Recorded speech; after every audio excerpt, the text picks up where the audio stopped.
මේ තමයි අයවැය විවාදේ මම ආසම කැල්ල. අපරාධයෙන් උත්පාදිත දේ පිළිබඳ පනත පාර්ලිමේන්තුව සම්මත කරා ආයතන පිහිටෙව්වා.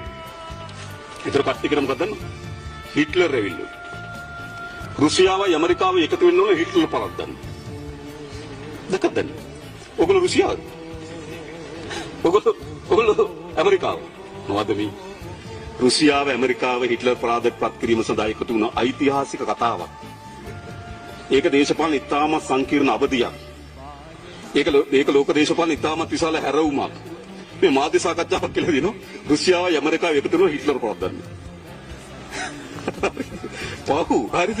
ලෝකේ ඓතිහාසික දේශපාලනේ ඒ බරෙන් තේරුම් ගන්න කියන්නේ ඔයගොල්ලන්ට ගිහිල්ලා අදමතරමි. හරිද? මොකද්ද දේශපාලන? හිට්ලර් අපි නීතිය ක්‍රියාත්මක කරන මතක තබා ගන්න.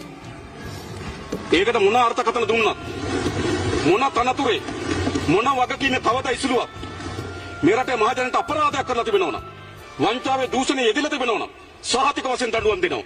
ඒකට ඕන අර්ථකථන අනවර්ථ නාමයක් දෙන්න. ඒක අත්තරින්නේ හොඳේ. මතක මෙන්න මේ වචන ටික ලියාගෙන තියාගන්න. කවදාද දවසක අනුරු කුමාර දිසානායකයන් චරිතේ ලංකා දේශපාලන සමුගන්නකොට එදා සෝම මහමුදුර අපවත් වුණා වගේම ලංකාවේ මිනිස්සු අඬනවා. ඒක අනිවාර්යයි.